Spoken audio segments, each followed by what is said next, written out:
অনেক সময় হয় না বন্ধুরা আমাদের সাথে এমন কিছু একটা শেয়ার করলো যেটা আমরা বলে উঠি যে আরে এটা তো আমার সাথে হয়। 3 Idiots আমরা দেখেছিলাম যে বন্ধুরা যদি ফেল হয় তাহলে খারাপ লাগে, কিন্তু বন্ধু যদি ফার্স্ট হয়ে যায় তাহলে আরো বেশি খারাপ লাগে। ওটাতে হয়তো আমরা সবাই মজা পেয়েছিলাম, কারণ সেই জিনিসটা আমাদের লাইফের সাথে প্রাসঙ্গিক ছিল। আমরা যখনই কোনো মানুষের সাথে শেয়ার করি জিনিসগুলো, অনেক সময় মিলে যে জিনিসগুলো যে আরে আমারও তো তাই হয়, কারণ আমরা সবাই যে ইমোশনগুলো ফিল করি ওগুলো একইভাবেই ফিল করি, একই ইমোশন একইভাবেই কাজ করে আমাদের ভিতরে, খালি আমাদের সেন্সিটিভিটি একটু ভিন্ন। কে হয়তো বা একই দুঃখে ভেঙে পড়ে, অথবা কে হয়তো বা ওই দুঃখটা সহ্য করে আরো ভালো কাজ করতে পারে, কে হয়তো বা রেগে ফেটে পড়ে, কে হয়তো বা ওটা সামনে এগিয়ে যেতে পারে মুখে মিষ্টি হাসি নিয়ে।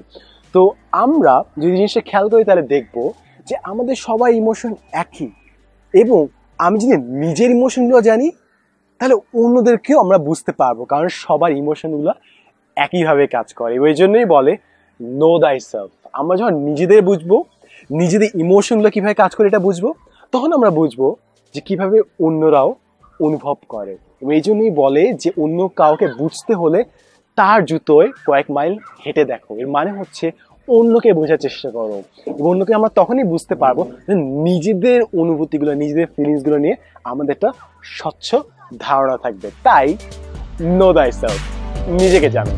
Thanks for watching.